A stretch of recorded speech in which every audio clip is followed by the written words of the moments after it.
It's the middle of the night in this next piece of footage, where a baby monitor positioned near a child's crib picks up exactly what the parents had been dreading. The incident was recorded on October 23, 2023. Needless to say, whatever they witnessed only deepened their fears. Making things worse, their eldest child, just a year older than the baby, began exhibiting the same behavior shortly after. Before getting into it, it's worth mentioning that a family relative was babysitting at the time and managed to document the entire thing. Here's what the camera recorded. Shay. Cheyenne.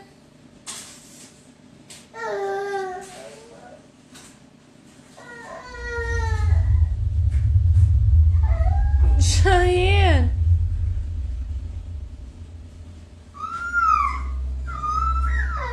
What makes this so unsettling is that the parents had already witnessed this kind of behavior in a previous home, the very house where this footage was filmed, and the same house they eventually felt compelled to leave. While living there, both children would frequently fix their gaze on empty corners of rooms as if something invisible were present. On certain occasions, the staring would give way to sudden crying, with nothing visible to explain it. Something in that house was clearly disturbing them, though the parents couldn't pinpoint what. Then they found this. After combing through hours of recordings from the baby monitor in their youngest child's room, one clip stopped them cold. What you're about to see is that recording. This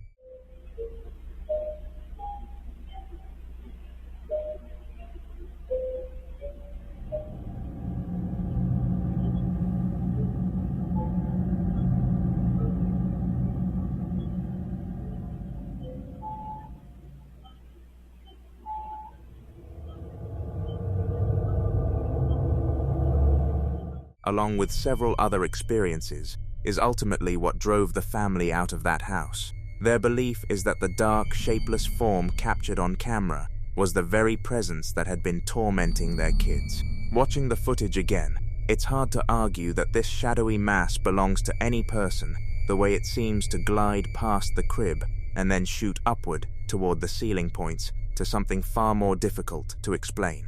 Whatever it was, the parents' biggest fear now is that it may have followed them to their new address. If that turns out to be the case, they say they're at a complete loss for what to do next. In the meantime, the family keeps posting recordings from their former home, hoping that someone out there can shed some light on what they experienced, and whether there's anything they can do to protect themselves. A family living in Mexico found themselves dealing with unsettling paranormal disturbances inside their own home.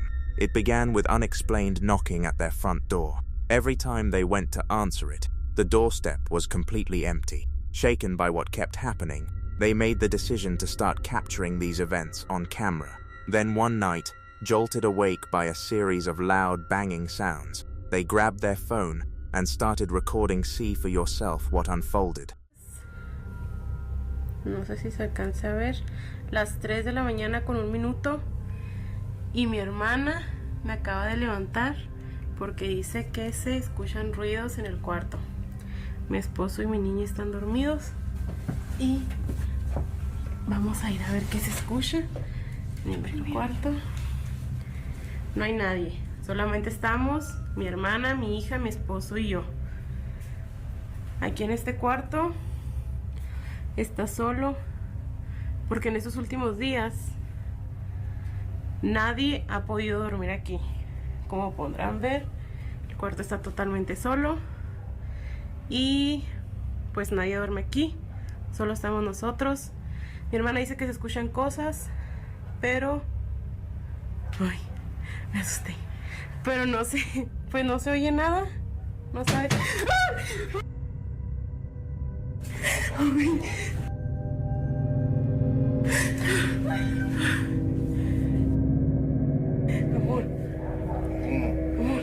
Levántate, levántate porque ya le pegaron a la puerta. No sé qué pasó. Venimos Sara y yo.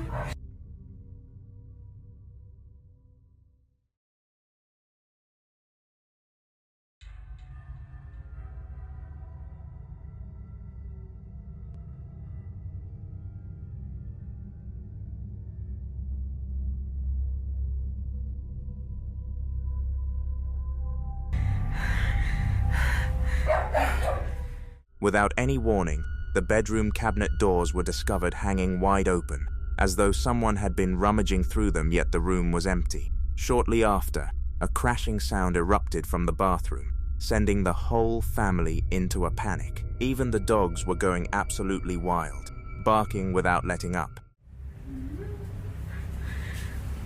Estamos solos. No sabemos qué fue lo que pudo haber pasado.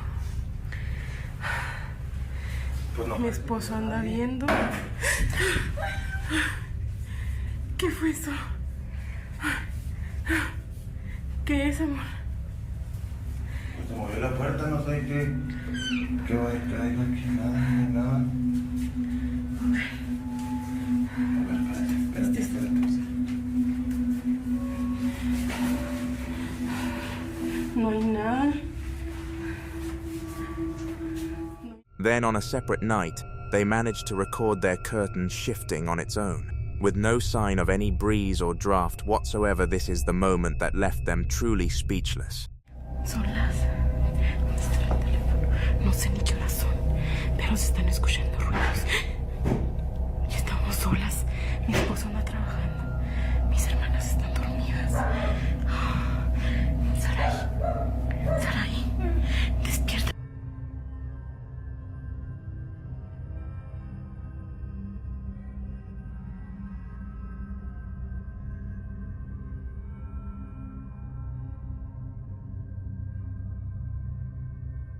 Agarra por favor a la niña.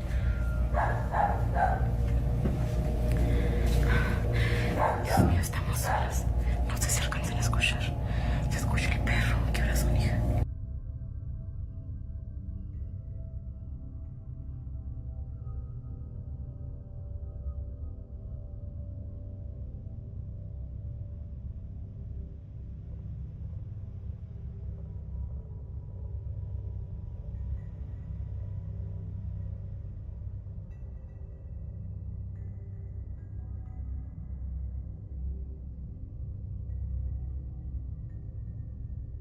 Estos ruidos. No sé si es imposible. Ay. No sé si es imposible dormir. Cuando estamos solas. Ay, no puede ser. No puede ser. Cada vez se nos hace más difícil dormir. Ay, Dios. Ay, no.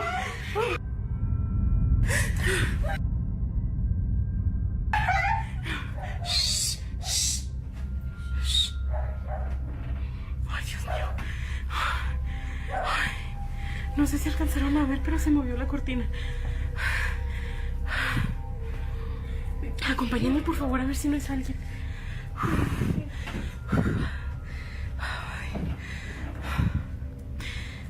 no, que puede ser. ¿Alguien? Ay, Dios mío, no quiero salir. Curiously, once these incidents had been documented on film, all of the strange activity came to an abrupt halt, but the questions still linger. Was something supernatural behind it all, or could there be a rational explanation hiding in plain sight? Purely by chance, in May 2015, a guy who ran a YouTube channel known as Tomorrow's Garden was out recording himself foraging for wild mushrooms somewhere in the forests of northern Illinois. There was nobody else around. The woodland was calm and quiet until the moment everything changed. There's one over here. Looks like it's holding some water. Huh?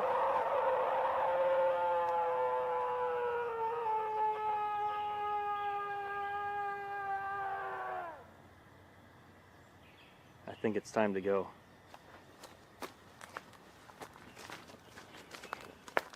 Tomorrow's Garden was fortunate enough to have a clear escape route, but what exactly went down out there? On August 14th, 2014, a deeply unsettling clip was posted to Facebook by someone who claimed the whole thing unfolded right in his own neighborhood. He and a group of friends had been out walking the town streets late at night when they spotted a child standing at the entrance of a cemetery on the edge of town. The kid's behavior was immediately off. He had his hands wrapped around the iron bars of the gate and seemed to be forcing his head between them, before silently turning and slipping away without a single word.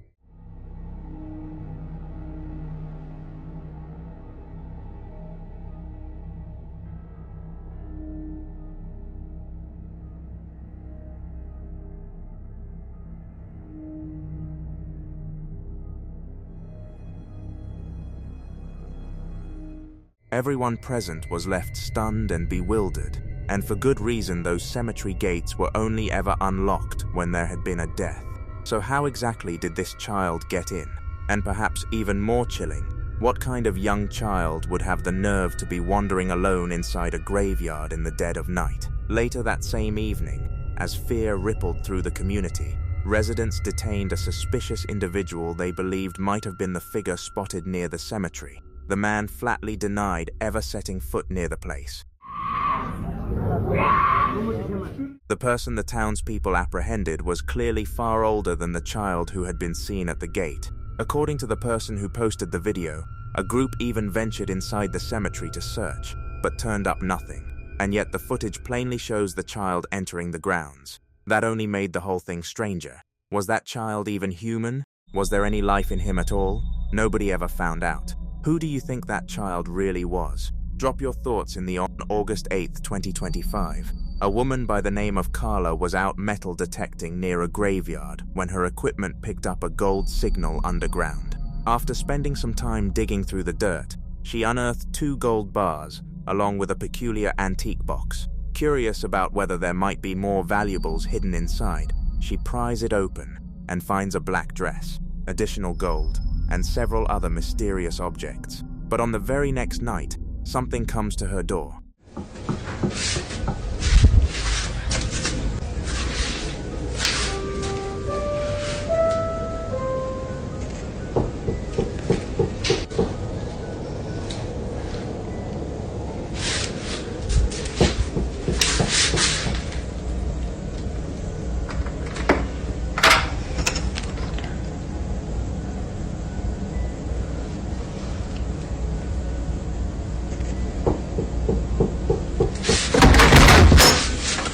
She checks her ring camera and sees nothing, so she goes ahead and opens the door only to find no one standing there. The following morning, she pulls up her doorbell footage hoping to figure out who or what had been pounding on her door at such an ungodly hour.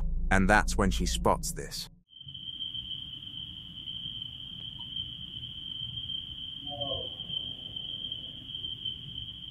A ghostly pale figure appears to be standing there, staring directly into Carla's doorbell camera and letting out a whimpering sound before darting behind the wall. Could it be that by swinging that door open, she unknowingly invited this thing inside? Whatever the case, this is a solid reminder of why you should never take anything from a grave.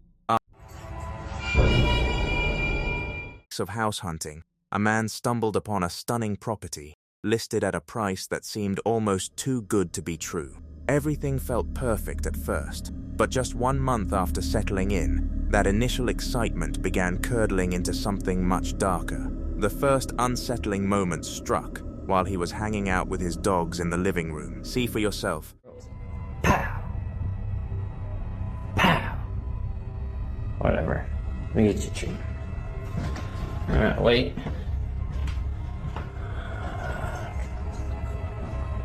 There it is.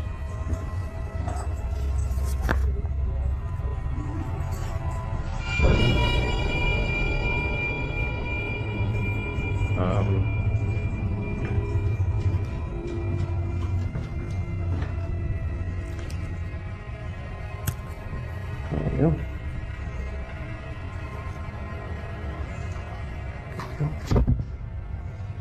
That's fucking weird.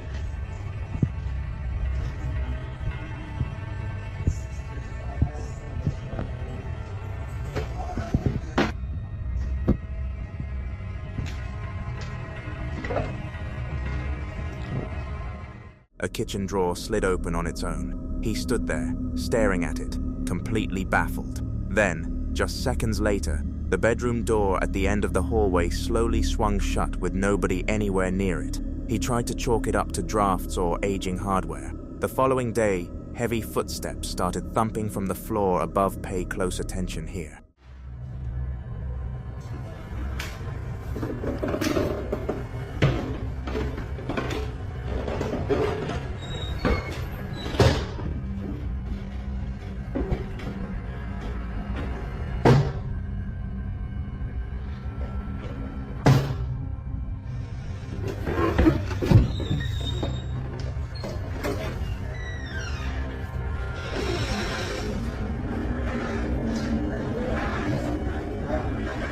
Knowing he was the only person in the house made his pulse shoot through the roof.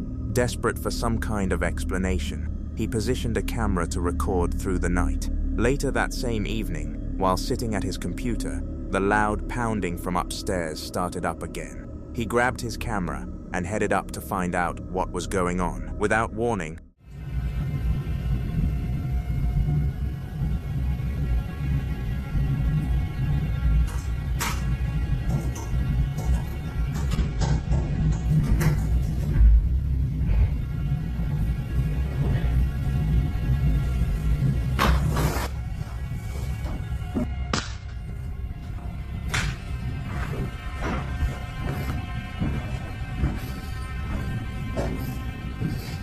Hello?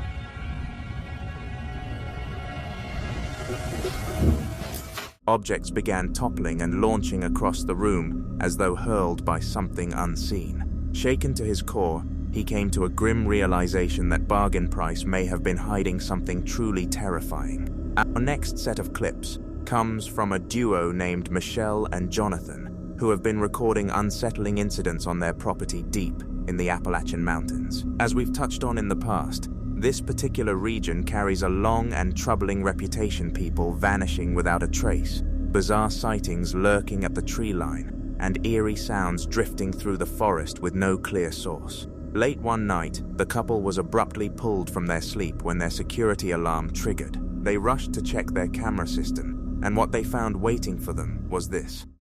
Alarms are going off, and the rooster's going nuts.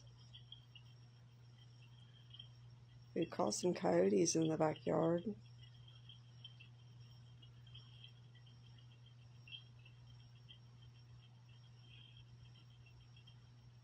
What is that? It's probably that coyote. Right there. What the heck? Is that coyote? No. That's not a coyote.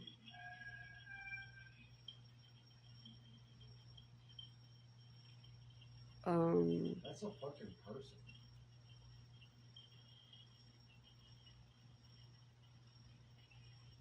I'm gonna get the shotgun. Where's the dog? Well, Well, you better go now.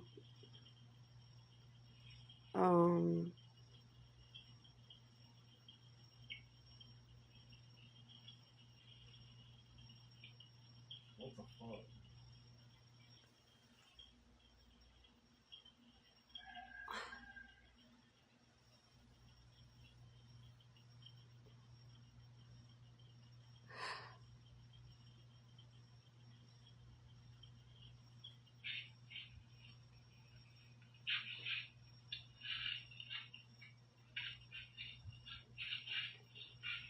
What the fuck, man?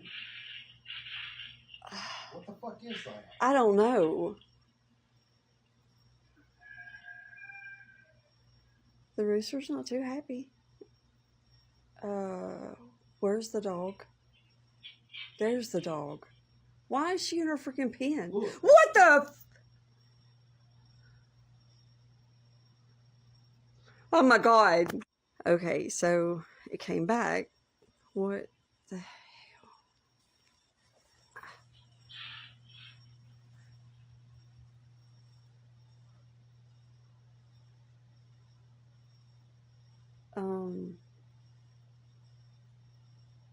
There's Lucy right there.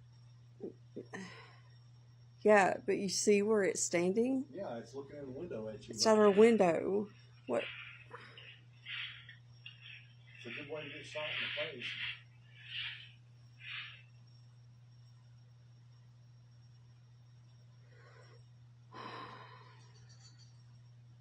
And the dog's just staring. So why is the damn dog not barking? Oh my God. What is that? I don't know. I don't know. I don't know. What? A towering humanoid shape moves through the pitch black in a way that looks deeply wrong, nothing like how a normal person walks. At one moment, the figure appears to be peering directly through the window. What makes the whole thing even stranger is how composed Michelle and Jonathan stay while going through the footage, when most of us would be losing our minds. Even their dog, curled up under the shed, barely stirs, which, as many people have pointed out, tends to happen when whatever's out there isn't exactly a stranger. A large portion of viewers are convinced the couple may have recorded a skinwalker and say that run-ins like this are far from rare in these hills. So where do you land on this one? Is this genuinely something beyond explanation, or could it just be someone out there in a skin suit? TikTok creator Jen Bernard has been living with a deeply unsettling haunting for the past 2 years. After she, her wife, and her daughter moved into an old farmhouse, it didn't take long before they all sensed that something was seriously off. Whatever this presence is, it appears to be a persistent dark entity that simply refuses to vacate the property. Over those 24 months, Jen has managed to capture some remarkable evidence of what she's been going through inside her home.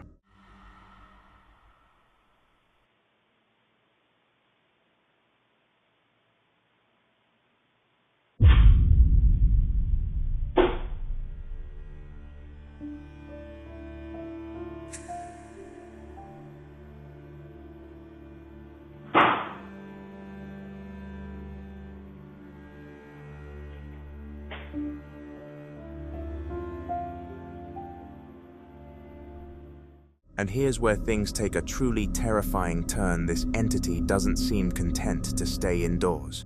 I'm genuinely like sitting here by myself. There's no one here.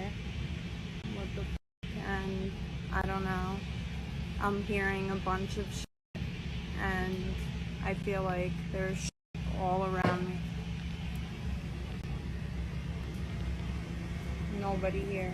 And that thing in the window is gone. The freaking blanket. Did you just see that? Freaking blankets.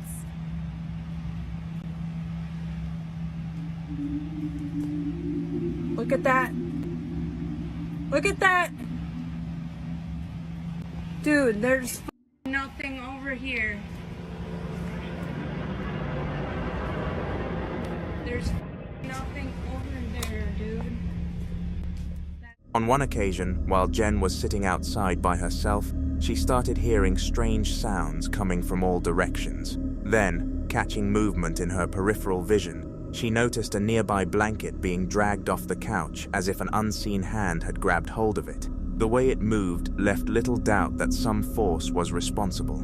5 days after that incident, Jen was walking through the woods on her property when she heard what sounded like someone following close behind her, and she immediately started recording.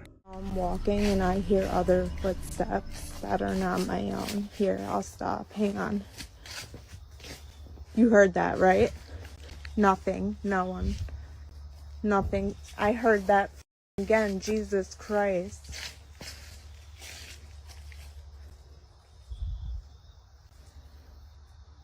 I'm out. I'm leaving. Hello?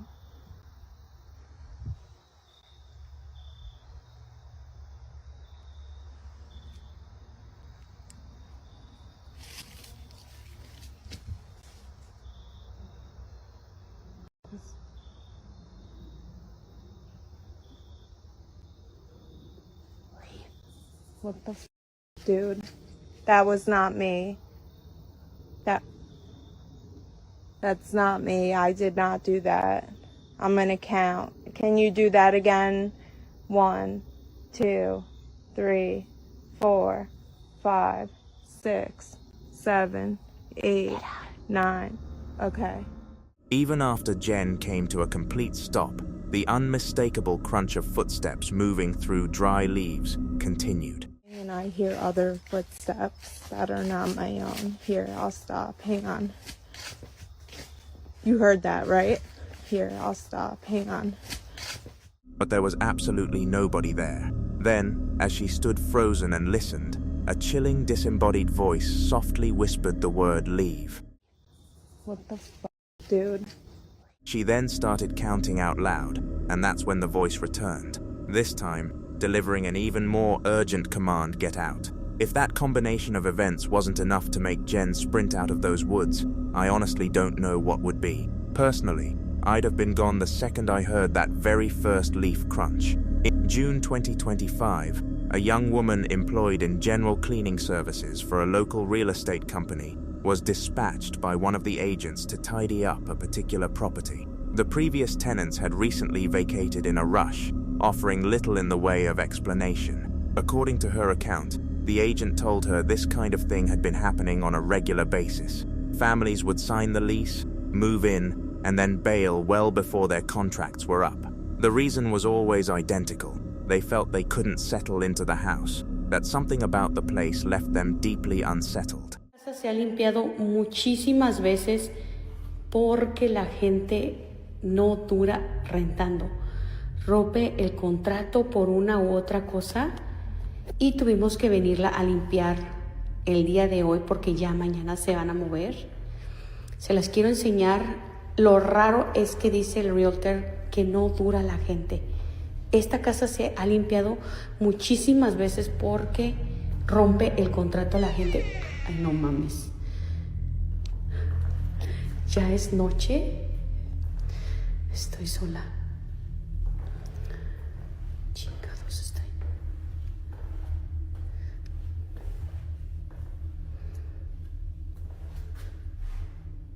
No hay nada. Esta pinche casa la han rentado un chingo de veces. Y no. A door opens on its own in a strange way, but the following minutes suggest something much darker. Ya las muchachas me están esperando allá afuera. Miren, allá me da cosa. Tengo que prender la luz. Ahorita voy a ir a prender la luz para seguir grabando. ¿Te imaginas? Para que la gente rompa el contrato acá, es porque de plano no aguantan a vivir aquí. Y ahorita les voy a enseñar lo demás para allá. Déjenme prender la luz. ¿Dónde está la luz acá? Chingada madre. Ahí está. Ok, ahorita les voy a enseñar. Esta es una recámara.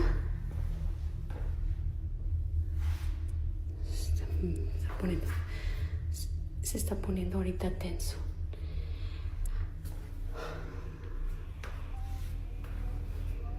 Entonces, el Señor dice que ya van varias familias que rompen el contrato.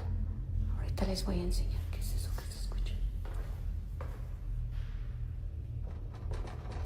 ¡Ey! ¿Andan acá? No mames. Espérenme. Iba a dejar grabando, pero la neta ya me está dando cosa. Se escucha el ruido para acá. No sé qué sea. Escucha mucho ruido. Yo creo que me voy a tener que ir. No sé. Tengo que ir a apagar la luz de allá porque se está poniendo ya. Ay, no. Creo que voy a regresar mañana mejor.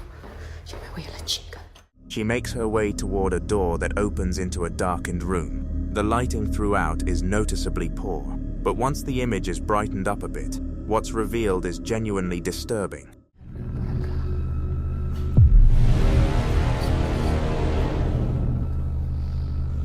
Escuché mucho ruido.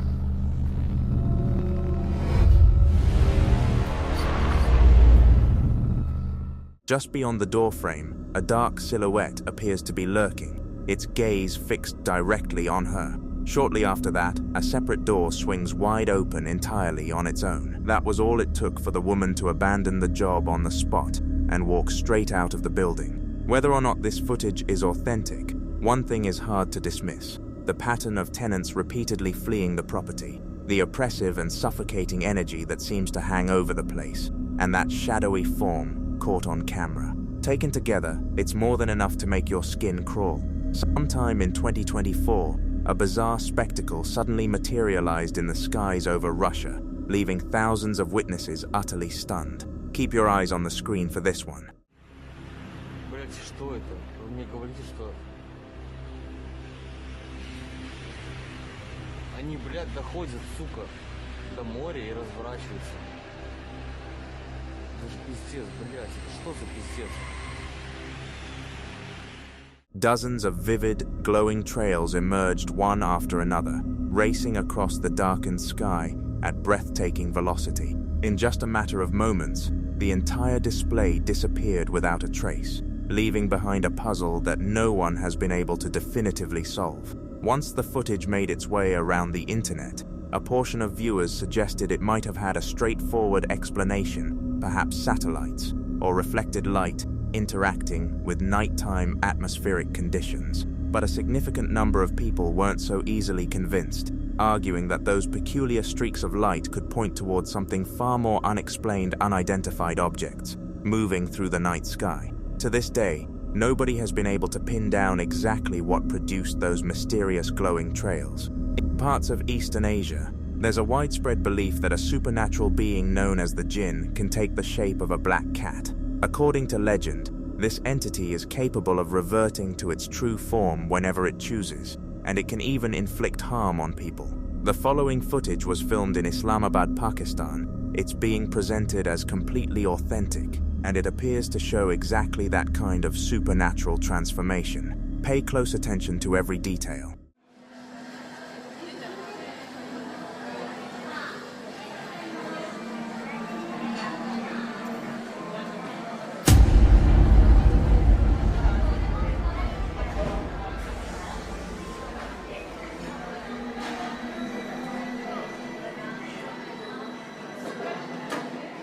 You caught that, didn't you? A black cat strolls casually down the street, behaving as though everything is perfectly normal. It heads straight toward a heap of garbage piled up in a corner, and the moment it arrives, flames suddenly erupt. There isn't a single person anywhere near that trash, only the cat. In Pakistan, jinns have a notorious reputation for igniting massive fires that put lives in serious danger. What makes this so remarkable is that it's one of the very few times an event like this has allegedly been caught on video. So was this genuinely a jinn at work, or is there a more rational explanation behind it? That call is yours to make. Derelict structures have long been a magnet for urban explorers and those chasing paranormal thrills. Indiana State Sanatorium sits near the top of that list, having built a reputation among locals as one of the most haunted locations around. According to the stories, the facility is inhabited by the spirits of former patients who died there many years ago. A number of these individuals reportedly suffered mistreatment during their time there, and legend has it that their restless ghosts still wander the crumbling halls, driven by a desire for vengeance. A photograph recently posted to Reddit by a self-described urban explorer allegedly caught one of these entities on film. Somewhere in the background of the image, a shadowy figure appears to be standing and watching. It genuinely resembles a human form, possibly a woman dressed in a long hospital gown. The person who took the photo has been unable to come up with any rational explanation for what showed up in that image. What they do recall, though, is feeling an almost suffocating sense of dread throughout their entire visit to Indiana State Sanatorium. That experience alone has convinced them that the long-standing rumors about the place being haunted are far more than just local folklore. Arctree in 2025, urban explorer Desertify Urbex ventured deep into a Welsh forest to check out an abandoned mausoleum that had been slowly decaying in the middle of the woodland. The building was hemmed in by gnarled and toppled trees, its stained glass windows cracked into jagged web-like fractures, and a silent bell tower rising up from the main structure. To keep the site safe from vandals, he chose not to reveal the name of the wealthy family buried there, or share its location with the public. Singularly creepy-looking mausoleum. Lying somewhere in the woods of Wales, this abandoned structure is surrounded by crooked and fallen trees. Its shattered stained glass creates a spiderweb effect on its high staring windows. The bell tower, long silent, stretches above its main structure. In order to protect its anonymity, we will not be telling the lost story of its owners or those interred here who were once from a great and wealthy family. This door is decorated with small, intricately carved heads.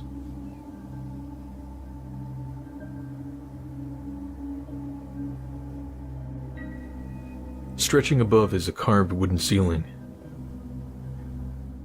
The mausoleum's front door was decorated with small, finely detailed carved heads, and the wooden ceiling just inside the entrance had survived well enough to still display the remarkable craftsmanship put into it well over 100 years ago.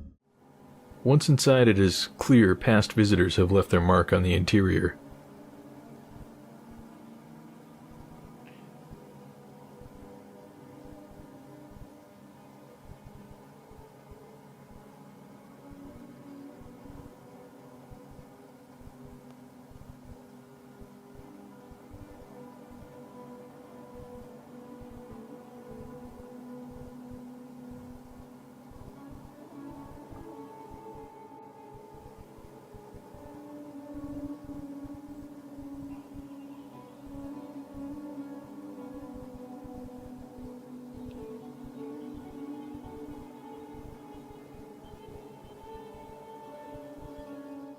Stepping inside, the walls made it clear others had already paid the place a visit, with graffiti and deliberate damage covering much of the interior. Then he came across a doorway descending into darkness, a stone crest etched above it, marking whatever waited below. Way into the darkness below.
At the foot of the crypt staircase lay a collapsed iron door, once firmly secured to stop anyone from passing through. Someone had clearly forced their way in and torn it clean off its hinges. An iron door lays here, once preventing access past the crypt stairs.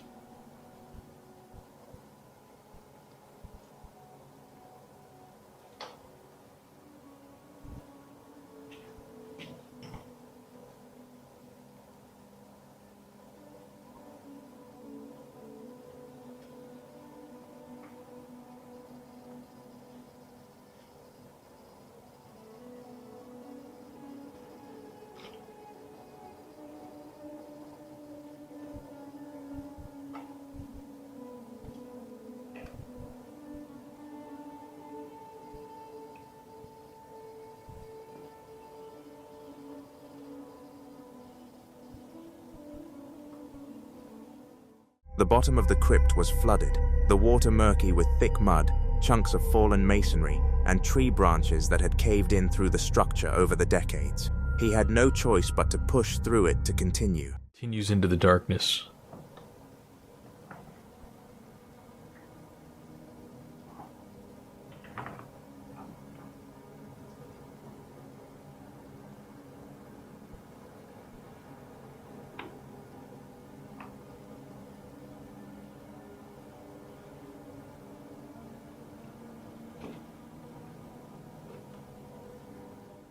What he didn't anticipate was how far the tunnel actually extended, stretching much deeper underground into pitch blackness than the mausoleum above would ever suggest. The passage was far too large to match the building sitting on top of it. Eventually we hit the end of the line, with the passage enigmatically ending at a wall.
Eventually, the tunnel came to an abrupt stop, ending at a sealed wall with no explanation for why it simply ceased. Whatever was meant to lie beyond had been deliberately walled off, leaving the explorer standing in flooded crypt water with absolutely no way of knowing what was on the other side. In Indonesia, a family had gathered together to celebrate a relative's birthday. The mood was joyful, the room was packed with guests, and someone decided to film the occasion to preserve the memory. But in the middle of what should have been a perfectly ordinary celebration, the footage picked up something deeply troubling lurking in the background. Take a good look at what the camera caught.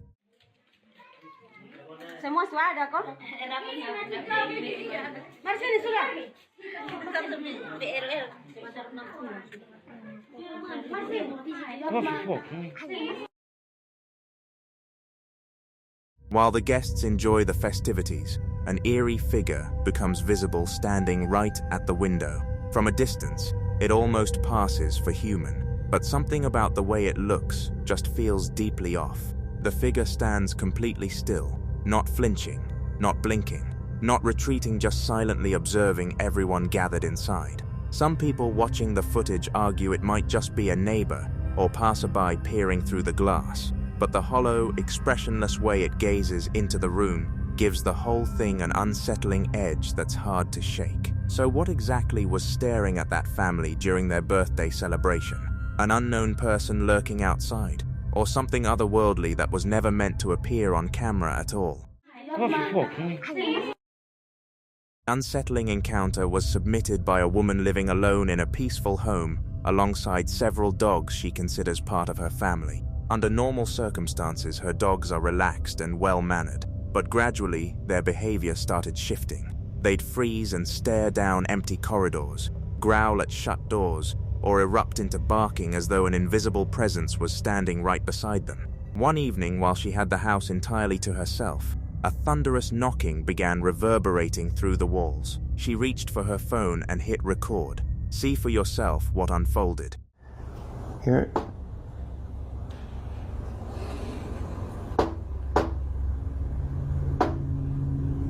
Wow.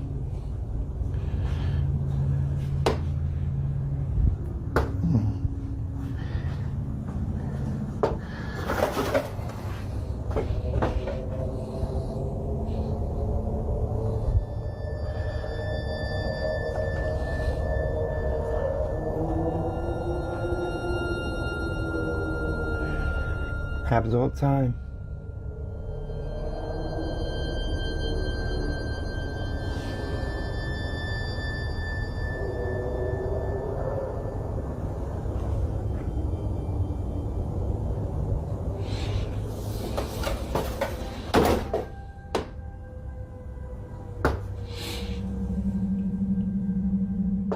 The knocking never let up no pattern to it, no steady beat, just these heavy, forceful blows coming from no identifiable source, and her dogs were absolutely beside themselves. But rather than rushing toward the sound the way dogs instinctively would, They were retreating, backing away, one step at a time, as though something was actually closing in on them, something their senses could detect, something completely invisible to her.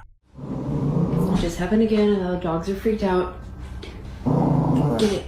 David, come over here. Get it. You be right there. Something opens that door, you need to get him.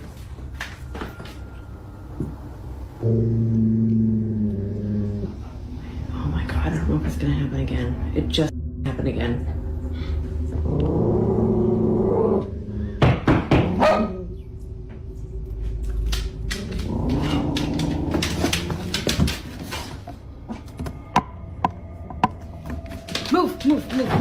Move.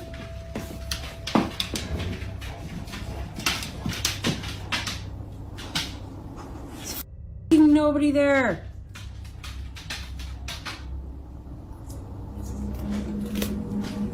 The dog stopped barking now. Davey's freaking out by the door though.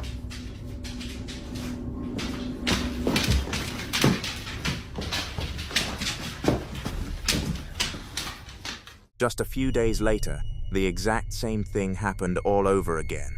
When she finally worked up the nerve to open the door, nothing was there. To this day, she still has no answer for what it was that wasn't there. Late one night, while on shift as an Uber driver, a Reddit user going by the name Nonna Cares Bounce Loner recorded something deeply unsettling on his dashcam. There, standing in the middle of an otherwise deserted road, was what appeared to be a small child. The driver immediately hit the brakes and flipped on his high beams to get a better look at the figure.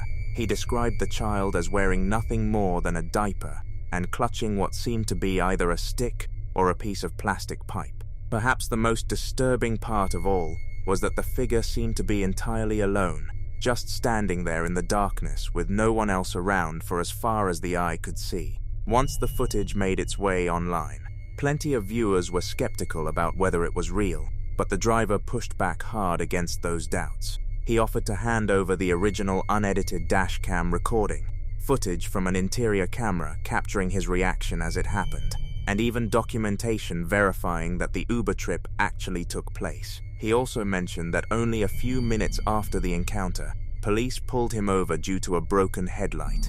He wasted no time telling the officer what he had witnessed, and pointed out the precise spot on the road where the figure had been standing. The driver went on to explain that the dashcam's wide-angle lens tends to distort and soften details, meaning what showed up on video looked far less clear than what he actually saw with his own eyes. As far as he was concerned, there was absolutely no mistaking it for anything other than a child. Whether that mysterious figure was a lost toddler, the centerpiece of some elaborate hoax, or a person caught in a genuinely alarming situation, nobody really knows. What is certain, though, is that spotting what looks like a small child standing alone in the pitch-black middle of a deserted road is more than enough to shake any driver to their core. A dashcam recording has been leaving viewers deeply unsettled ever since it surfaced online. The person behind the wheel was making an ordinary drive along a pitch-black, empty road winding through thick woodland, when out of nowhere, the camera picked up something chilling, a pale figure that appeared to launch itself across the road and dissolve into the darkness between the trees.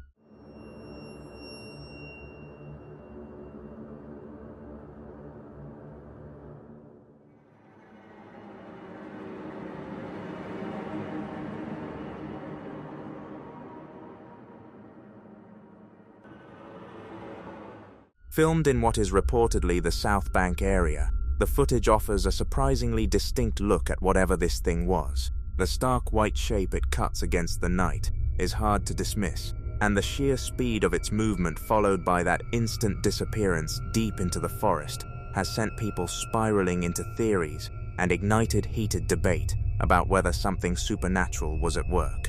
So what's your take on this mysterious entity? Drop your thoughts down in the comments. Probably driven past a cave entrance and not given it a second thought, just a gap in the rock face. Maybe some spray paint, maybe some litter. Most people don't stop. This guy does.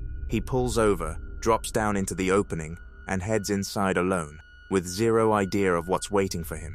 Here's how things started to unravel. It's October 30th, 2025, at 17 Mile Cave, just off Highway 20. Dave runs a US-based urbex and outdoor adventure channel, operating independently. He takes solo trips into remote, isolated spots often deep beneath the earth. Tight, suffocating spaces, structural risks, near-total darkness, and unexpected audio anomalies caught on camera. This is what he brought back with him. And it's a somewhat well-known cave system. So dropping in,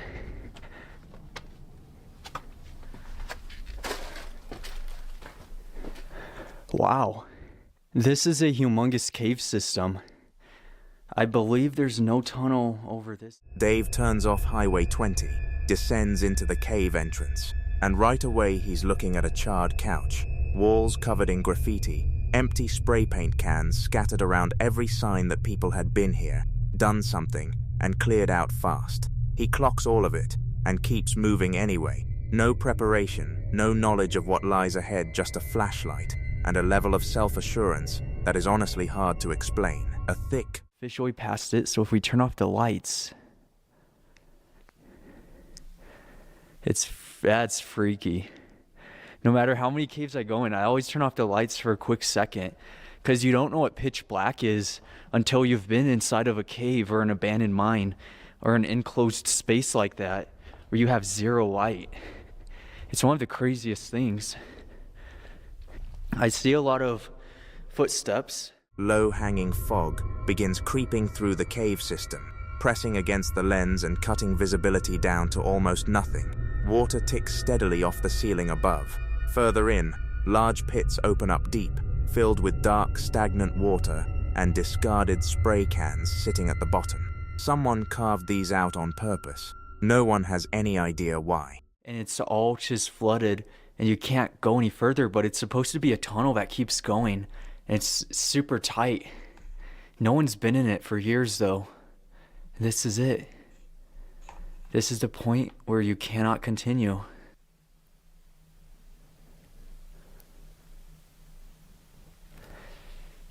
Did you see that?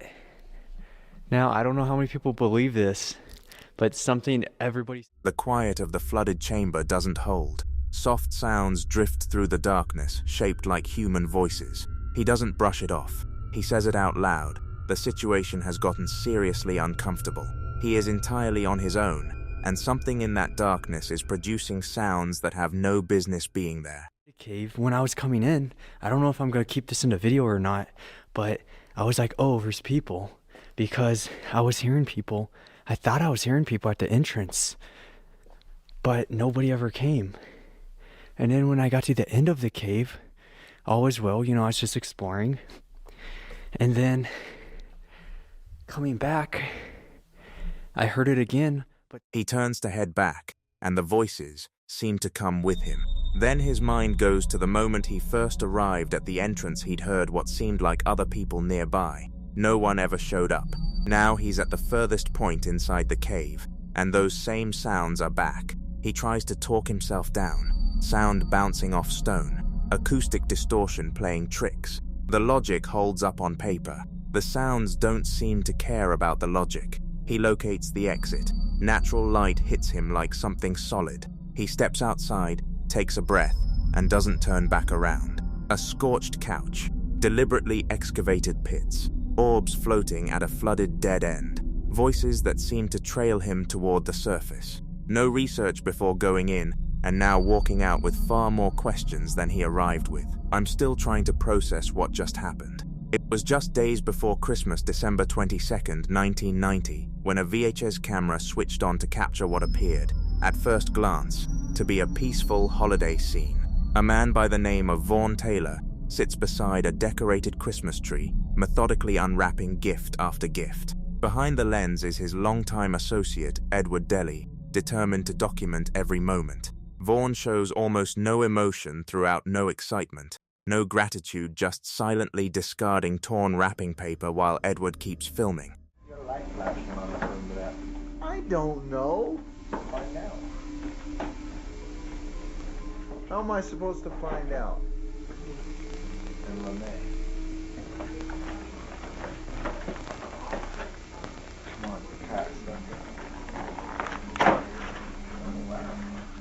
What is it? Baseball card.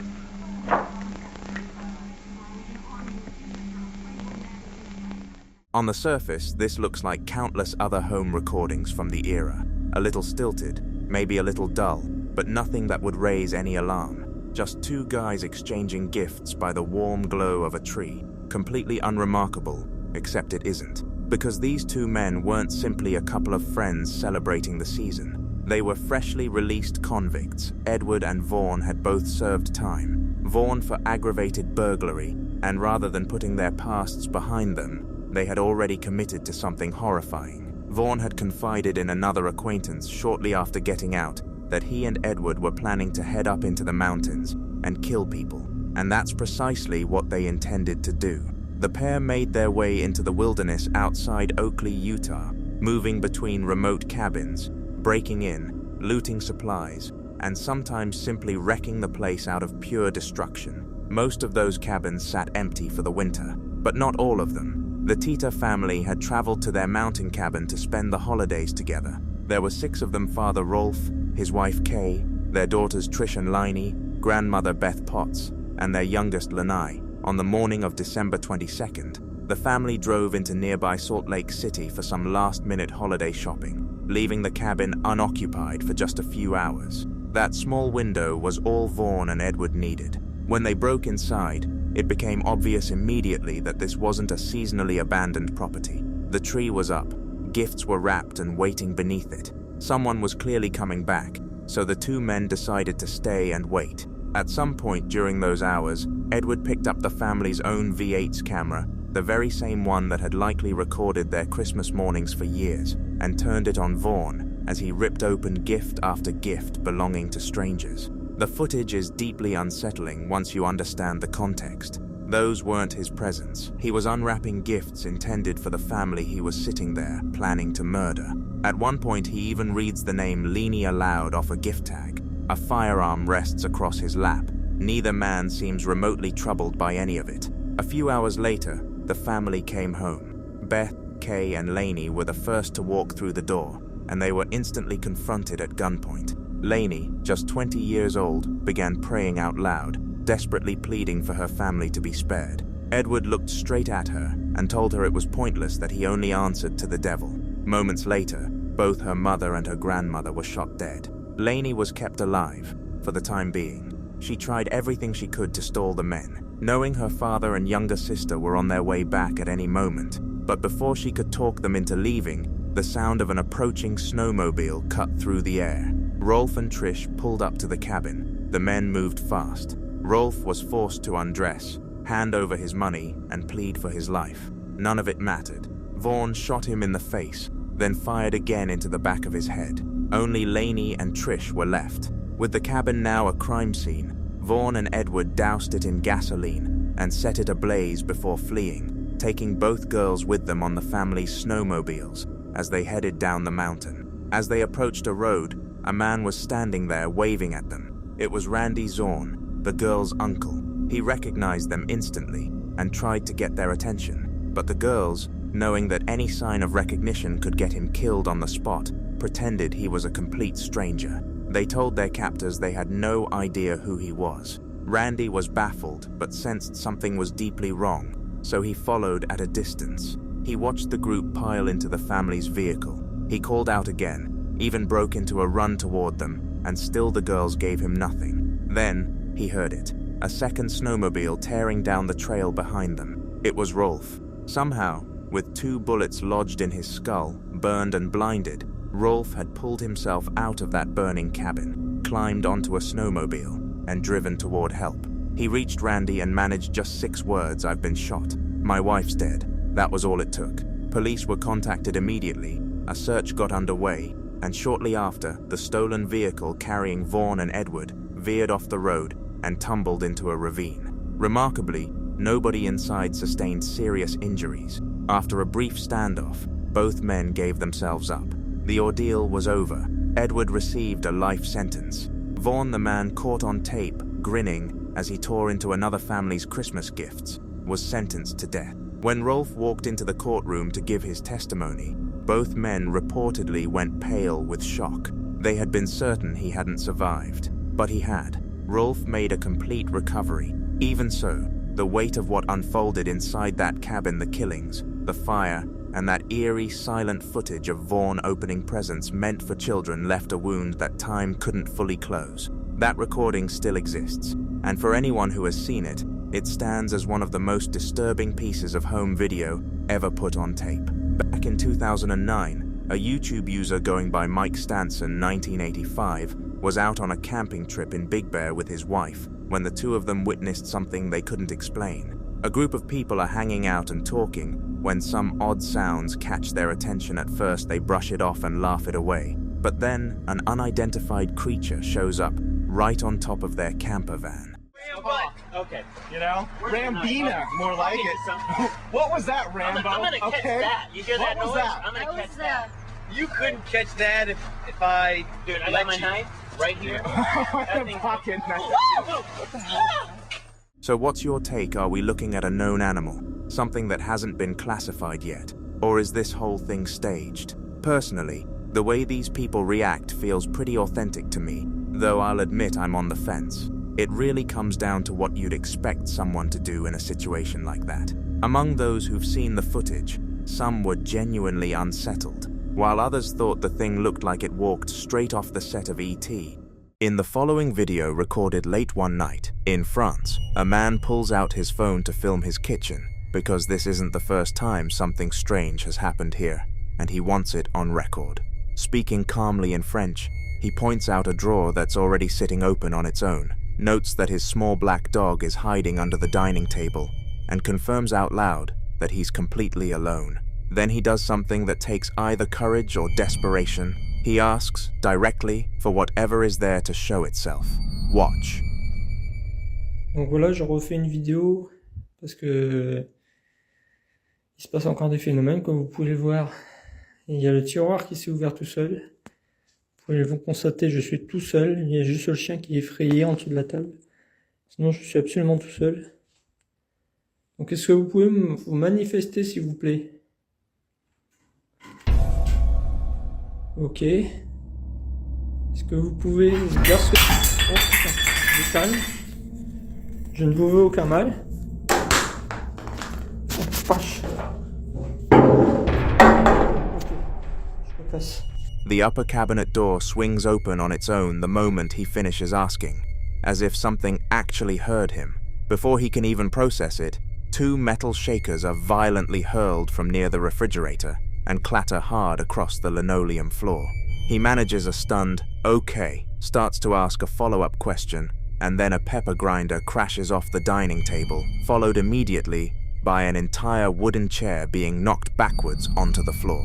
You can hear his voice go from measured to genuinely frightened in under 30 seconds. His dog never moved from under the table. What makes this so hard to dismiss is the sequence, not one random event, but 4 separate disturbances in under a minute, each one more forceful than the last. That kind of escalating pattern is what investigators often associate with poltergeist activity, a word that comes from German meaning noisy ghost, typically described not as a traditional spirit, but as a concentrated burst of energy capable of physically interacting with the environment. Some believe it attaches to people rather than places, which would explain why he mentions this isn't even his first video. Others think the moment he issued that invitation, asking it to manifest, he changed the nature of the interaction entirely. Whether that was brave or reckless, only he can say.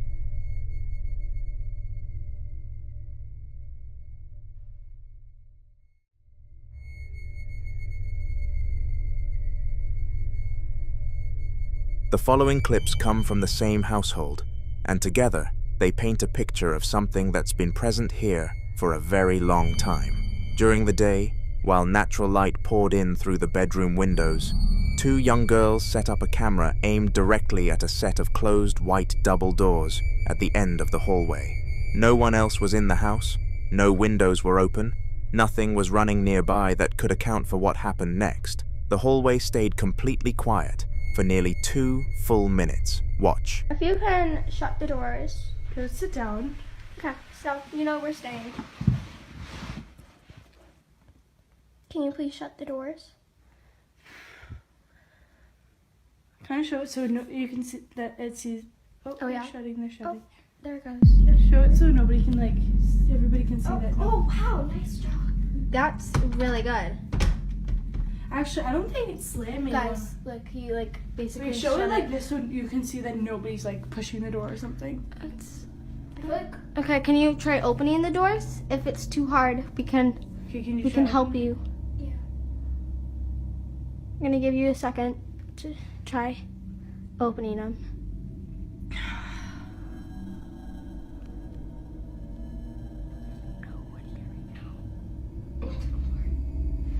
Okay, so I'm gonna give it a little push right here. That's good. Now can you please open them? Or shut them? That might have been a little hard right there. They're a little open. No, and also I feel like they would stick together. That'd be hard to do it. Can you push it open? I smell really badly. I'm sweating so much. Me too. Me too. Let's shut it. Oh, awesome job. I feel like this will be easier to open. So can you try opening it?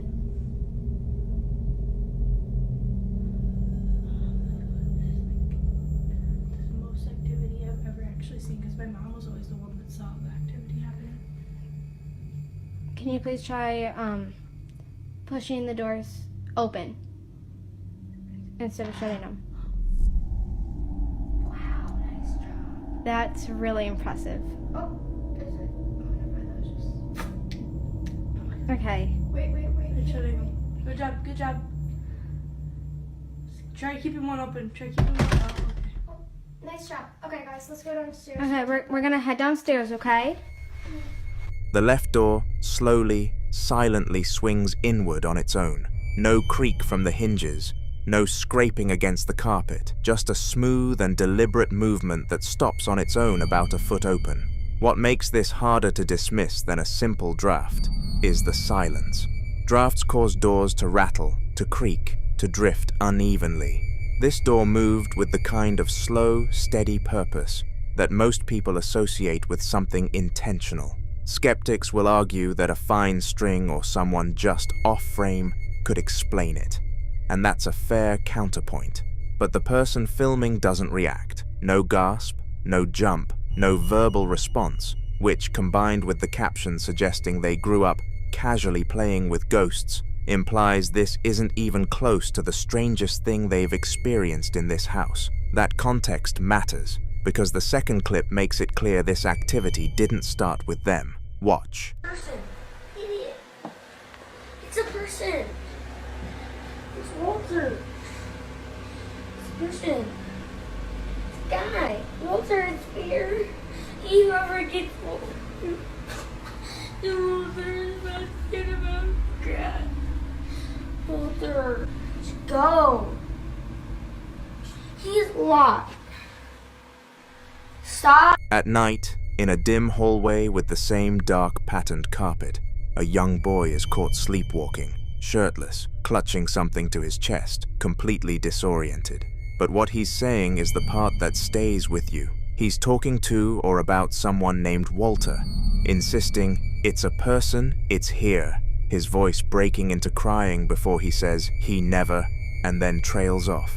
His brothers, according to the caption, grew up reporting the same thing, a figure they called a top hat man, appearing at night, connected to episodes of sleepwalking just like this. The Hat Man is one of the most consistently reported figures in sleep paralysis and night terror accounts worldwide. A tall, dark, featureless silhouette wearing a wide-brimmed hat, described by people across completely different cultures and languages with eerie similarity. Many researchers believe the figure represents something experienced in the liminal space between sleep and consciousness. But this child isn't describing a shadow, he's describing a person with a name, Walter. Where did that name come from? And what exactly is he seeing in that hallway?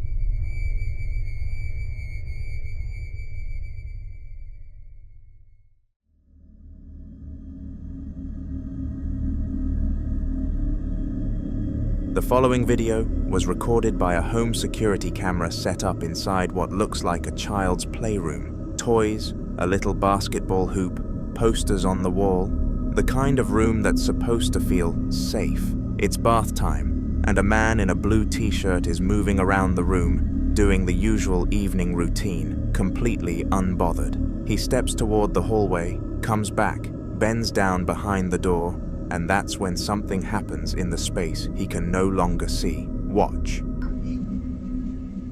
It's bath time. Woo! It's nice and fresh in here.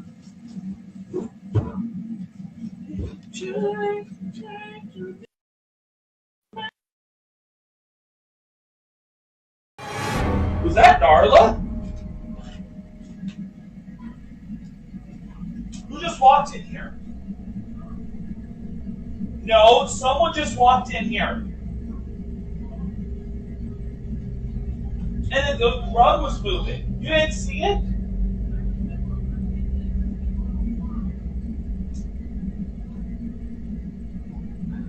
No, I just saw someone walk in here. A dark, low shape darts across the hallway floor in under a second, moving so fast it barely registers. Now, what makes this harder to dismiss is that he caught it himself in real time before anyone reviewed the footage. Shadow people are often described as dark, humanoid forms that move with intent and vanish just as quickly as they appear. And some believe they're drawn to spaces with high emotional or domestic energy.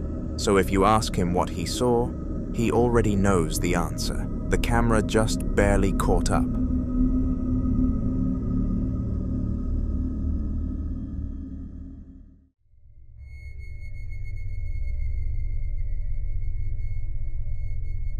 This next clip comes from a man sitting alone in a muddy trench at 9:43 p.m., surrounded by nothing but darkness and the narrow earthen walls closing in around him. He's speaking in Russian, sounding tired and frustrated, muttering that he still hasn't finished building anything, just a man, a camera light, and the pitch black night above him. Then something out in that darkness answers. Watch. А я до сих пор ничего не достроил. И тебе привет. Время 21:43. И я нихуя не достроил. Twice, a long, high-pitched wailing cry cuts through the silence from somewhere beyond the trench, and what's striking is how he responds, not with panic, but with a calm, almost weary, hello to you too, as if whatever's out there has been making itself known for a while. You can hear it again, fainter, overlapping his next sentence. Some viewers think it's an animal, though none they can identify. Others aren't so sure. That drawn-out, mournful cry doesn't match anything common to the region, and that final sharp clicking sound right at the end is harder to explain away. What do you think was calling back to him?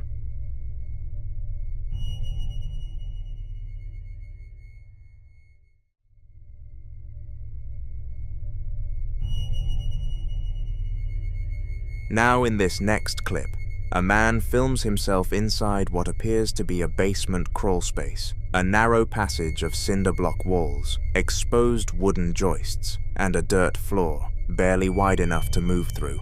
He's down there alone, camera in hand, and within the first few seconds, it's already clear something is very wrong.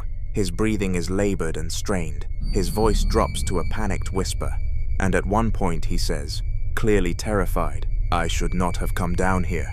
Something at the far end of that passage has his full attention. Watch. Fuck. Shit. I should not have come down here.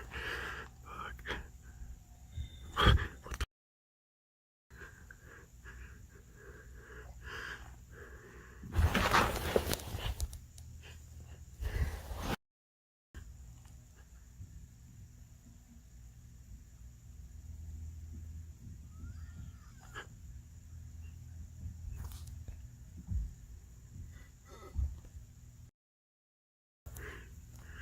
I'm stuck.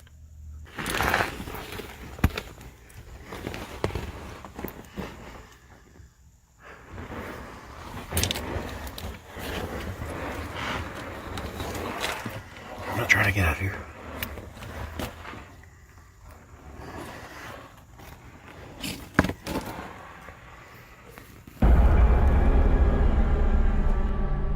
At the end of that narrow corridor, barely visible in the deep shadow, a tall, dark shape stands completely still against the back wall. You can hear a low, guttural groan cut through the silence, and what makes it so unsettling is that it sounds tonally distinct from the man's own panicked breathing, like it came from somewhere else in that passage.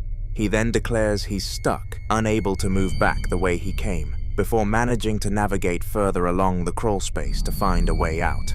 That shape at the end of the corridor is easy to miss on first watch. It doesn't move, it doesn't react, it just stands there. Some viewers think the groan is the man himself, overwhelmed by fear and the tight space. Others aren't so sure, pointing out that the sound has a different quality entirely, something lower and more deliberate. If you watch the opening seconds carefully, that figure is present from the very first frame, meaning whatever it was, it had already been waiting there before he ever pointed the camera down that passage. So what exactly was standing at the end of that crawl space?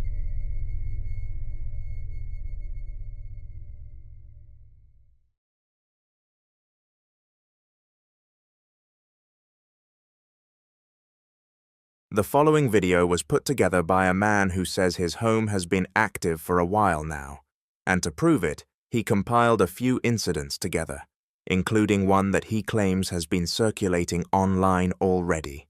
The footage was recorded at night, inside what appears to be a lived-in home decorated for Christmas, and from the very first seconds, something feels off.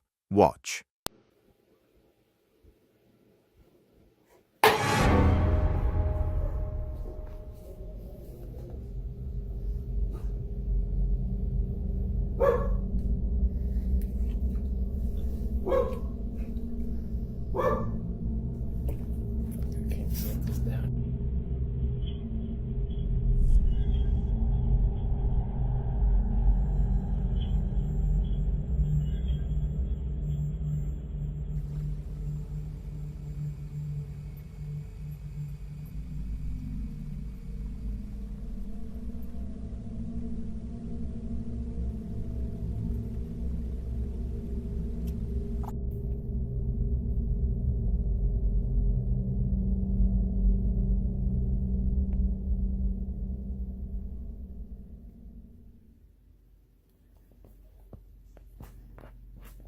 First the bottle, and then the Christmas tree, shifting. Some viewers also think the dog was reacting to something in the room that the camera simply couldn't see. That idea takes on a different weight with the second clip, which was shared around the same time and appears to have been filmed in the same home. The camera drifts through a dim living room at night, before panning across a cluttered kitchen counter, and at first, nothing looks wrong. Watch.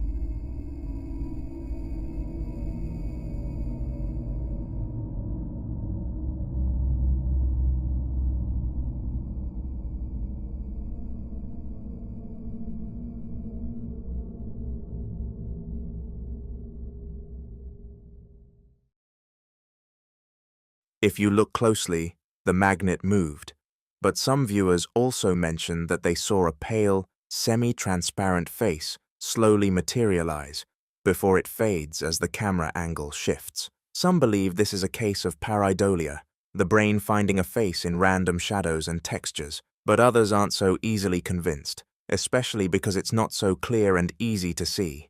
So tell me, do you see anything? The following clips were recorded by a man named Johnny, who has been dealing with escalating paranormal activity inside his home, alongside his wife, Cecilia, and their children. And what started as something unsettling quickly became one of the most terrifying documented cases of vocal mimicry caught on camera. The first clip begins at night, with Johnny in a clear state of panic, moving fast through the house before rushing to unlock the front door with his keys. Watch.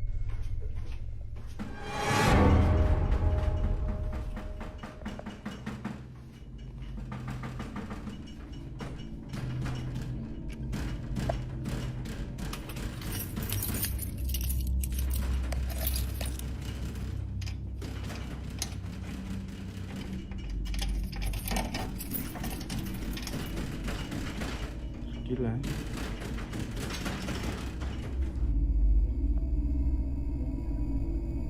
¿Qué quieres? ¿Qué escuchas? ¿Qué quieres?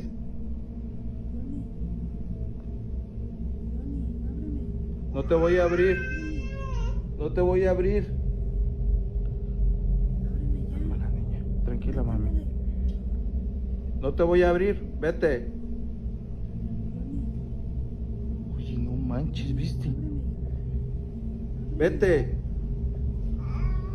Esto es impresionante. Lárgate, lárgate de aquí. No te voy a abrir, lárgate. Lárgate. Tú no perteneces aquí. Vete.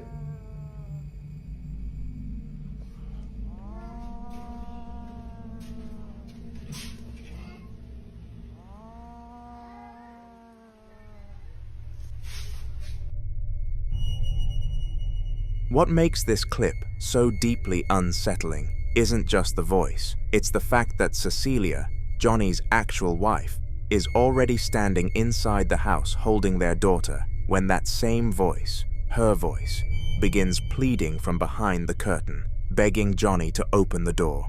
He refuses, and when the voice shifts, dropping from a convincing human imitation into a deep, guttural, monstrous groan after he commands it to leave, that transformation is what catches people. Many believe this is a textbook example of what various Latin American and indigenous traditions describe as a nagual, or a shape-shifting spirit, an entity capable of borrowing a person's voice, their face, even their entire identity, specifically to gain access to a home or family. Others point to a more modern framework, the doppelganger phenomenon, where a malevolent double of a living person is believed to appear as a warning or an omen. Skeptics argue the voice could be a neighbor or someone outside pulling a prank, but that explanation doesn't hold up well against the vocal transformation at the end. That sound isn't something a person does. The activity didn't stop there. Later that same night, the family barricaded themselves in the children's bedroom, and what Cecilia told Johnny in the chaos tells you everything. It's getting stronger every time. Listen closely. No manches, Johnny. Otra vez eso, papi. Sí. Tranquila, mami, tranquila, tranquila, no pasa nada. Pero es que es mi voz. Tranquila, tranquila, no es nada. No tengan miedo, porque si no, eso se alimenta de nosotros, ¿eh? No tengan miedo. Papá, ¿pero quién es? Tranquilos, tranquila, mami, tranquila, ven. No pasa nada. Sí, tranquilos, tranquilos, sí. Escucha, o sea. No, sí está muy cañón, Cecilia. Sí, es que ya cada vez está más fuerte esto. ¿Eh? Ya, bebé, ya, tranquila. A su máquina, Tranquila, no mami, más. tranquila, mi amor. Ya, ¿qué hacemos? A su máquina, no manches. Ya, mi bebé, ya. Mi amor, te da miedo, te da Sí. miedo. Sí, mi vida, te da miedito. Tranquilos, no tengan miedo.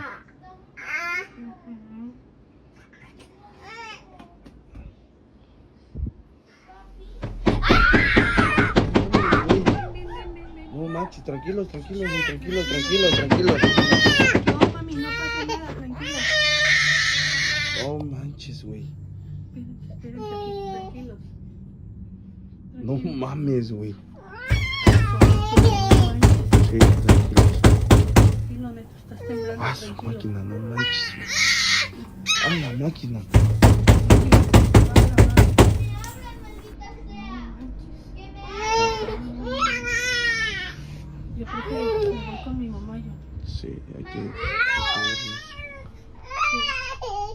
The banging that erupts on that door is violent. Not a knock, not a rattle, but something trying to break through, and then comes the voice, low and demonic, screaming for them to open up. Young Ernesto is shaking, but Johnny keeps telling the children not to be afraid, because whatever this is, he believes it feeds on that fear, which suggests this family has been living with this long enough to understand its behavior.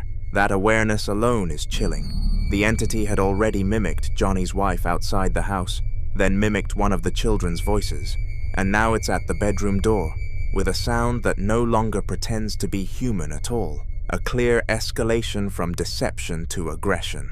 Some who've studied accounts like this believe the mimicry phase is a probing tactic, testing which voice will get the door opened, and when that fails, the mask comes off entirely. Cecilia says she needs to call her mother, and given what comes next, that instinct seems right. This is a separate recording from the same home, captured on a security camera on the night of January 3rd of 2026, and it was filmed silently, with no audio. Watch. Amigos, quiero que vean este clip de la cámara de seguridad que está de aquel lado, allá en la esquina. Este lo descargué el 3 de enero del 2026 a las 8:32 de la noche. Fue grabado, si no me estoy equivocando, el 2, porque yo siempre un día antes, un día después, mejor dicho, reviso las grabaciones de un día antes. Y pues bueno, han de haber sido del 2 de enero. Y la hora sí me acuerdo claramente que fue a las 3 de la madrugada. Quiero que lo vean ustedes bien. Voy a tener el sonido bajo porque de hecho se escucha una interferencia bastante fuerte. Pero denme ustedes su opinión, obsérvenlo bien a detalle todo y pues ustedes me dicen, ¿no?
The night vision footage shows a bedroom, a person lying still in the bed, a white rocking chair in the center of the room, and standing completely motionless in the dark corner behind that chair. A tall, slender figure with long dark hair and a pale, indistinct face.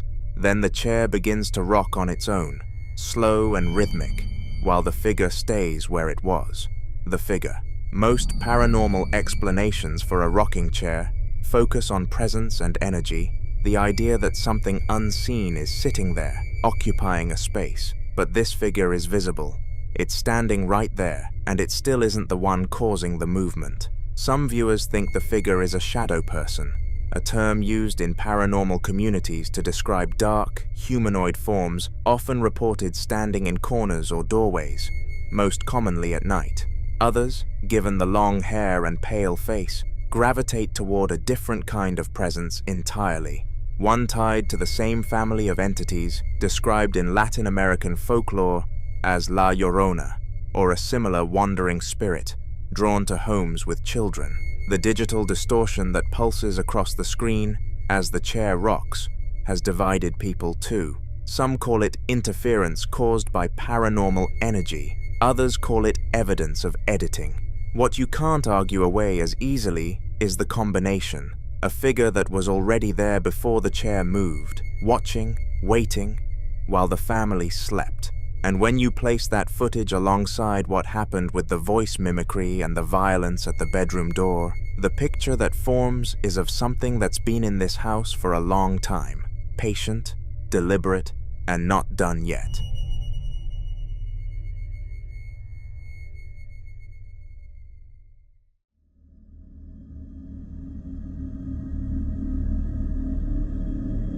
Now in this next clip, a group of men are reviewing security camera footage late at night, the kind of casual walkthrough where you're mostly expecting to find nothing. The camera they're reviewing is in black and white night vision, pointed at the exterior of a building with exposed wooden rafters running along the top. At first, the footage looks completely clean. One of them says, "There's nothing, it's safe, right?" Calm, almost bored.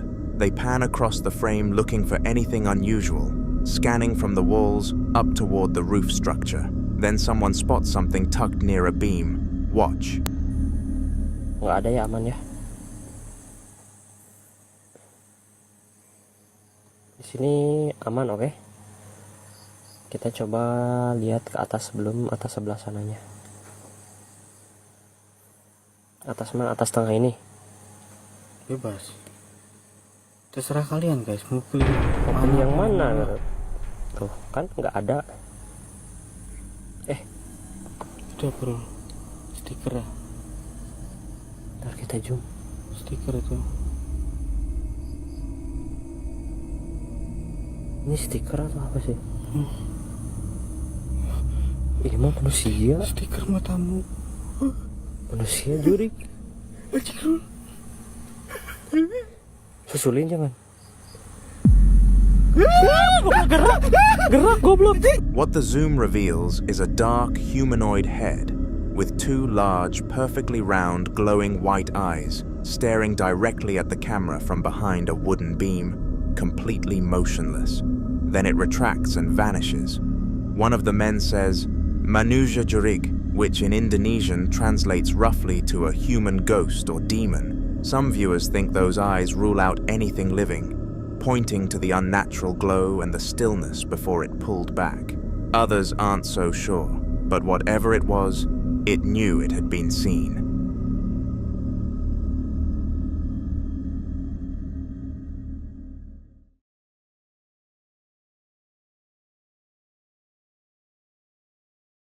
Now in this next clip, a woman is alone in a massive stone cathedral in Norway at 2:30 in the morning, sitting at a large pipe organ and filming herself practicing, something she says she does regularly and usually without fear. But tonight is different. Shortly after she starts recording, she catches something on audio that stops her cold. Watch.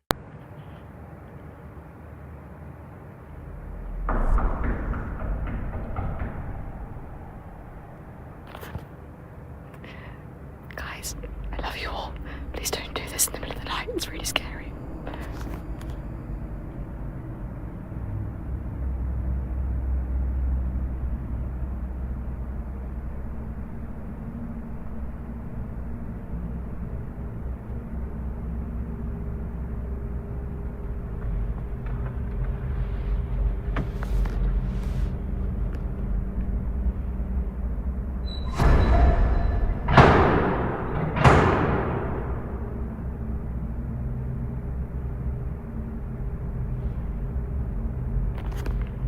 It's 2:30 in the morning and someone's trying to get in, and it is.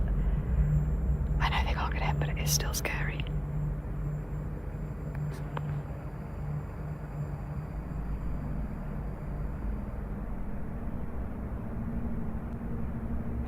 I basically just sit here in silence until I feel like they've probably gone.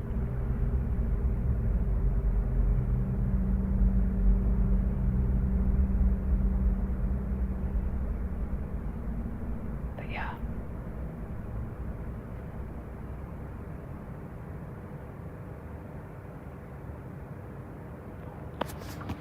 First, 3 muffled thuds echo through the empty nave, distant, rhythmic, like someone knocking on a heavy door deep inside the building. Then, less than 30 seconds later, the sounds escalate dramatically. a violent metallic rattling followed by 3 loud, forceful bangs, as if something is throwing itself against the door from the other side. What makes this harder to dismiss is the setting itself. Norway's Gothic cathedrals carry centuries of history, and Akershus Fortress in Oslo is known for reports of whispers and unexplained sounds moving through its stone corridors at night. Whether whatever was outside that door was human or something else entirely, she never found out. You decide.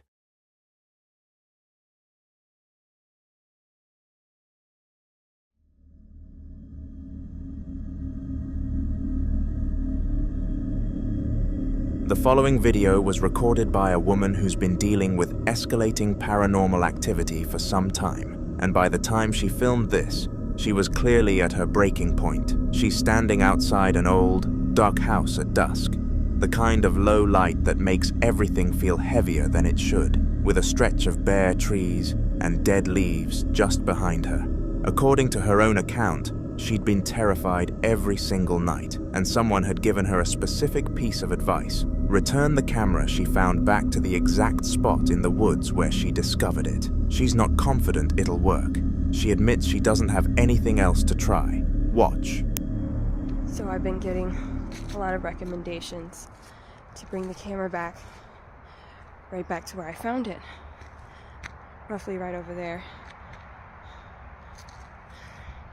And I think that's a good idea, I really do, but I'm just not sure if it's gonna work. I'm not sure if it's gonna make any of this stop, but honestly, it's worth a shot. I don't really have anything else to try. I'm getting scared still every single night, and I just don't know what to do, honestly. So I'm really hoping that this is the thing that's really gonna make it stop.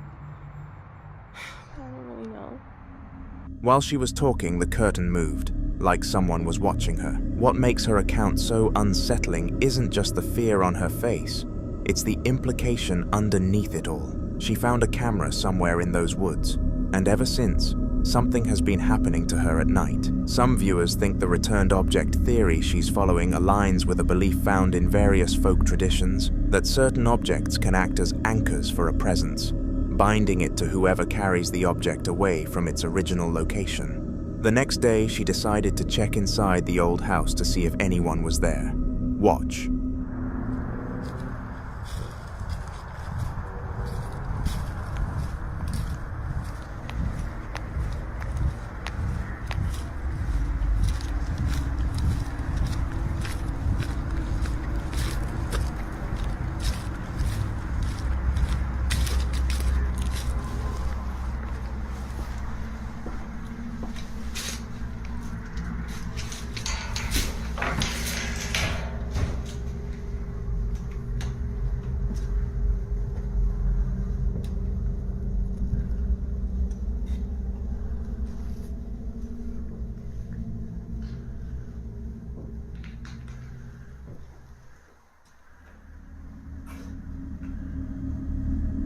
If you look closely, you see someone move past the window. It's faint, quick, and easy to miss, which is exactly the kind of thing that gets harder to dismiss the more you re-watch it. Some think it's a camera artifact. Others think it's something responding to her presence there. And honestly, either answer raises its own question.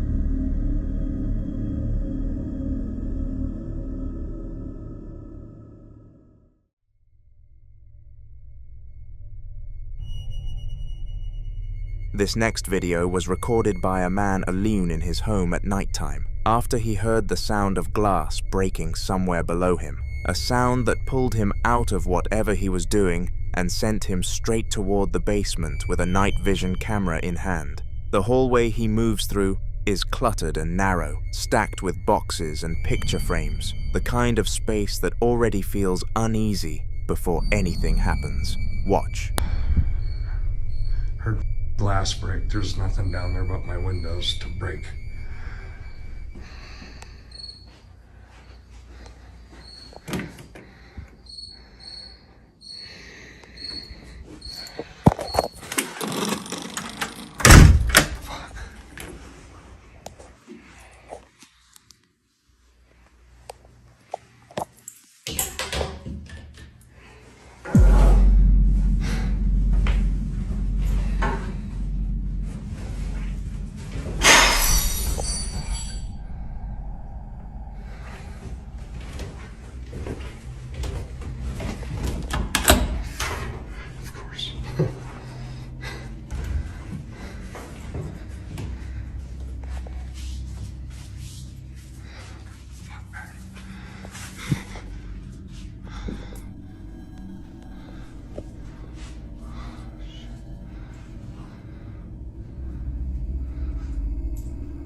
I'm leaving the house, man. You're done. Catch me if you can. I'm leaving, man. Have it out now. What the f do you want?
What you hear at the moment he shouts his taunt is immediate, a loud, percussive bang that responds almost like an answer. Seconds later, a second crash, louder, more violent, sends him screaming, and the camera drops completely, tumbling across the floor and landing face up.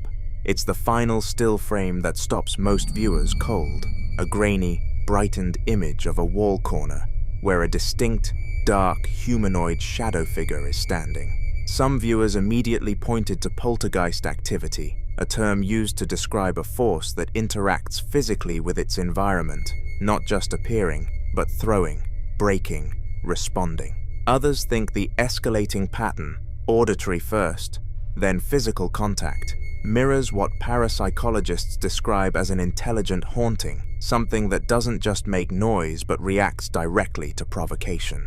He taunted it, it answered, and I honestly can't think of a more unsettling question to sit with than this. What exactly answered back? The following clip dates back to June 28, 2013, when a man was at home in Arlington, Virginia, during a powerful storm. With nothing else to do, he picked up his iPhone and began recording the storm from his apartment window, capturing 3 short clips simply to pass the time, with no expectation that anything unusual would come from it.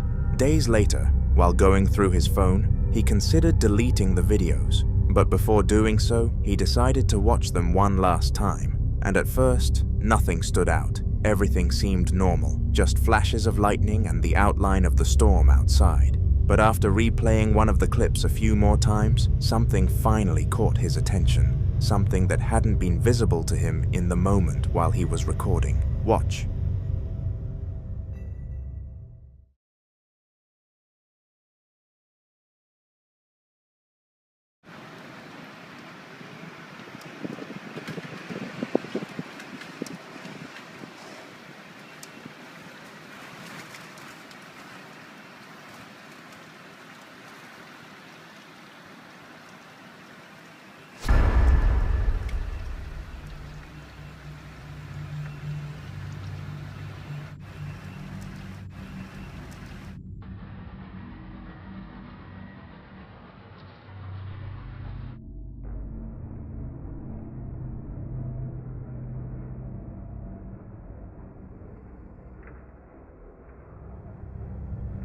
For a brief moment, the faint figure of what appears to be a girl, or possibly a woman, can be seen standing near the window. What makes this detail particularly unsettling is the context surrounding it, because there was no power in the apartment at the time, meaning no internal light source that could create reflections. And directly opposite the window is a solid wall, leaving very little room for the figure to be explained as a reflection from outside. He was also completely alone in the apartment when this was recorded, and more importantly, he did not see or sense anything unusual while filming, which raises the question of how something so visible on camera could go entirely unnoticed in real time. Some interpretations suggest that certain conditions, like storms, power outages, and sudden changes in light, can create the perfect environment for unusual visual anomalies, where shadows and reflections behave in ways that can be easily misinterpreted. However, others believe that moments like this, especially when something appears only on camera and not to the human eye, may point to something that exists outside normal perception, only becoming visible under very specific circumstances. Whatever was captured in that clip remains unexplained, and without further evidence or updates, this incident continues to linger as one of those recordings where something is clearly there, but what it actually is has yet to be determined.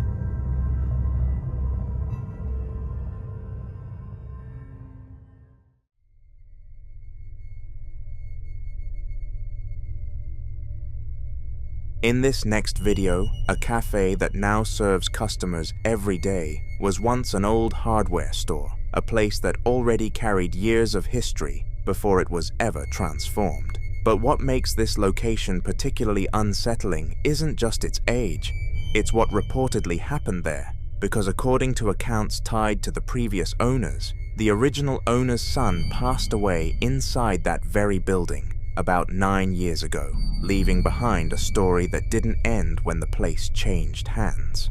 The new owners began noticing something strange not long after moving in, because every afternoon at exactly 3 p.m., long after the cafe had closed and everyone had left, they would hear distinct footsteps moving through the space, slow, steady, and consistent, as though someone was walking through the cafe during hours when it should have been completely empty.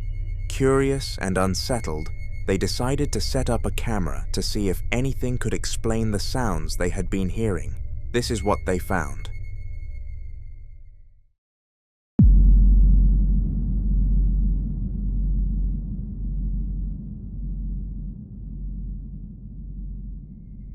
If you look closely, something in the frame appears to move, subtle enough to miss at first, but clear enough on replay to suggest that whatever is moving is not part of the normal stillness of the room. In other recordings, they captured additional activity inside the cafe. Watch.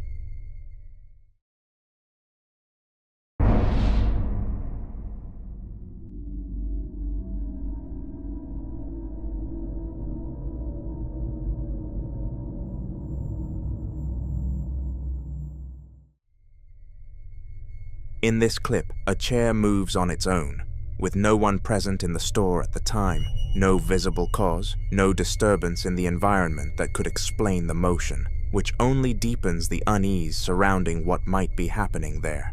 Moments like this begin to shift the narrative from coincidence to pattern, because when movement is repeated in an empty space, especially in a location tied to a past tragedy, it invites speculation that whatever once occupied that space may not have fully left.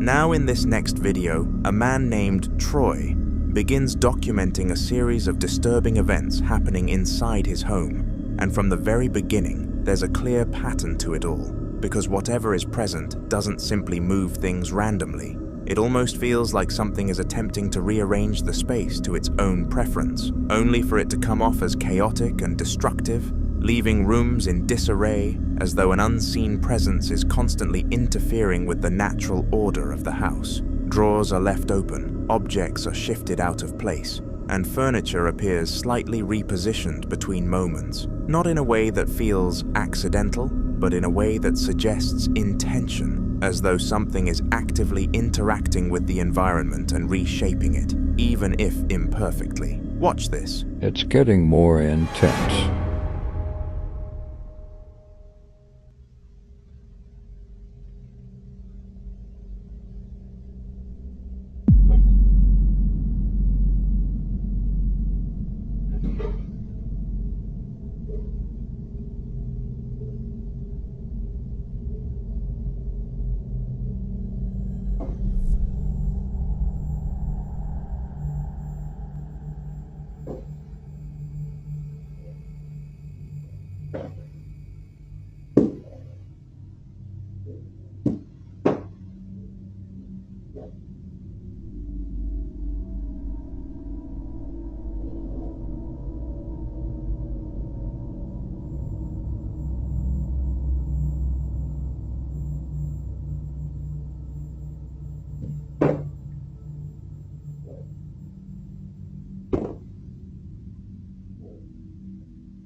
You can hear heavy footsteps, like someone is moving freely from one part of the house to another. The same activity has been reported in multiple areas of the house, including the third floor where his son usually plays, which only adds another layer of concern, because now it's not just about unexplained movement, it's about something potentially occupying spaces meant to feel safe. Watch. It's happening on the third floor, too.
Again, the same stomping, the same scattered movement of objects, but this time accompanied by several orbs drifting through the frame. At this point, the pattern begins to feel less like coincidence, and some warn that repeated disturbances like this can escalate over time if whatever is behind it is not addressed.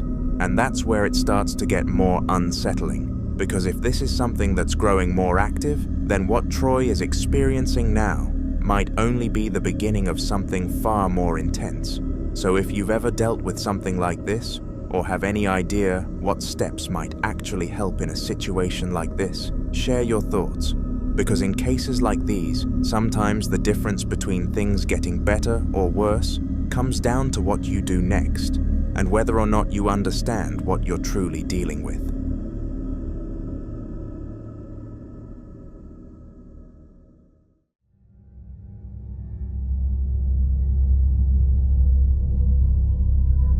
In this next video, two sisters are home alone, inside their bedroom, when their house alarm suddenly goes off. I'm recording. Wait. Do you hear that? Can you check the security footage? Oh my god. The security app shows the front door wide open, as if someone has just walked in. Naturally, they assume it's a break-in, but when they replay the exact moment the door opens, there's no one there. To make things worse, a police siren can be heard outside around the same time, adding to the panic. But that was not all that happened. What is it?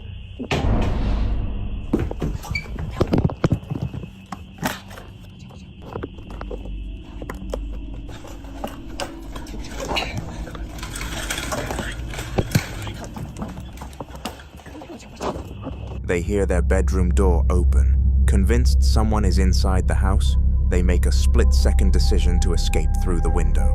After the footage spread, many viewers blamed the wind, but the sisters posted another clip explaining why that theory doesn't hold. Wondering that maybe the door, it was the wind, but clearly, as you can tell, you have to kind of force down to close it fully. And there's just so much space between, don't mind. There's kind of like a huge distance, so there's no way the wind could have gotten that. After explaining the door situation, they showed what completely changed their perspective. A moment captured on camera that made them question everything they thought they knew about that day. Take a look.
Clear.